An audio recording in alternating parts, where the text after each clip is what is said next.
Hey all, welcome to Homeschooling with Hera. Hope everyone is well. In today's video, we shall learn about diphthongs and specifically about OU and OW. These are the two diphthongs. But before we dive into this, we should know that what diphthongs actually are. So let's have a look at this first. Diphthongs are gliding vowel sounds.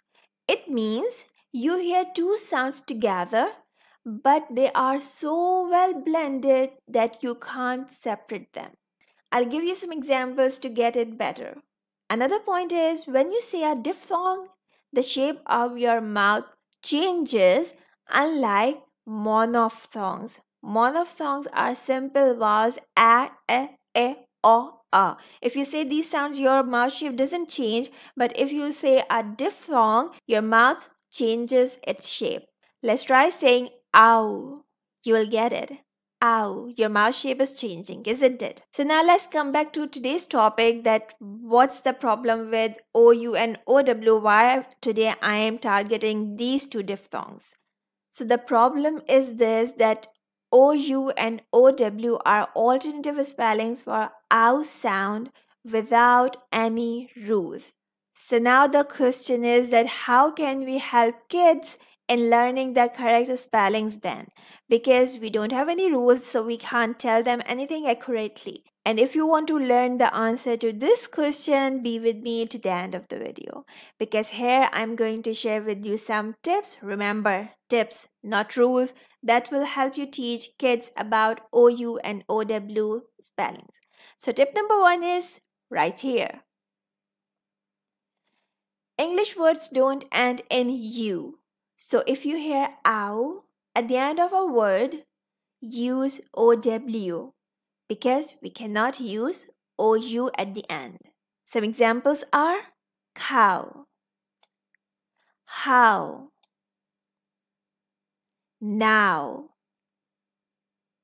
wow, plow, bow.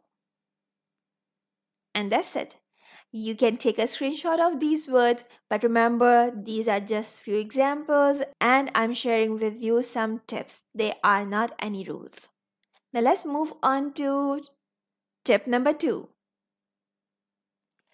If the ow sound is followed by the letter N only, use OW for it. For example, down, gown, brown, frown, crown, clown, and drown.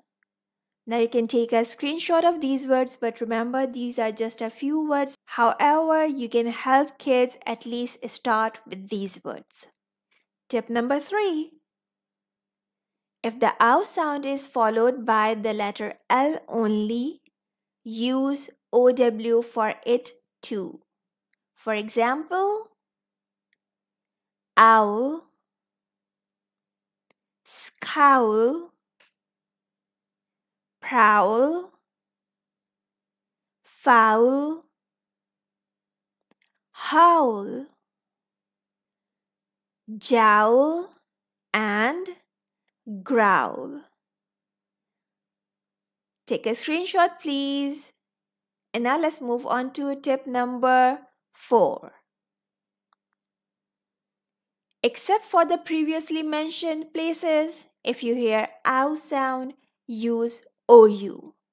For example, out, ground, house, spouse, mound, found, count, amount, about, and many more words. I'm repeating once again that these are just some tips. You can find words that are not following these tips. So please make a word list of those words and help your kids learn them. So I hope you are enough confident to have a test now. Let's see how well you can do it. The first word is blouse. Which one is the right spelling? It's OU. Sprout, sprout. The right spelling is The right spelling is sprout with OU. Mouse, mouse. OU again. Some other words are prowl, count, sound. You can write down the right spellings in the comments box, please. And with this, I'm ending today's video. But before you leave, let me tell you something more to learn. Do you know that OW can also say the long O sound, as in snow? If you want to learn about this one, check out the description box, or you can also click on the end screen card for this video. I'll see you soon with something new. Take care, bye for now, and don't forget to make it a great day. Bye.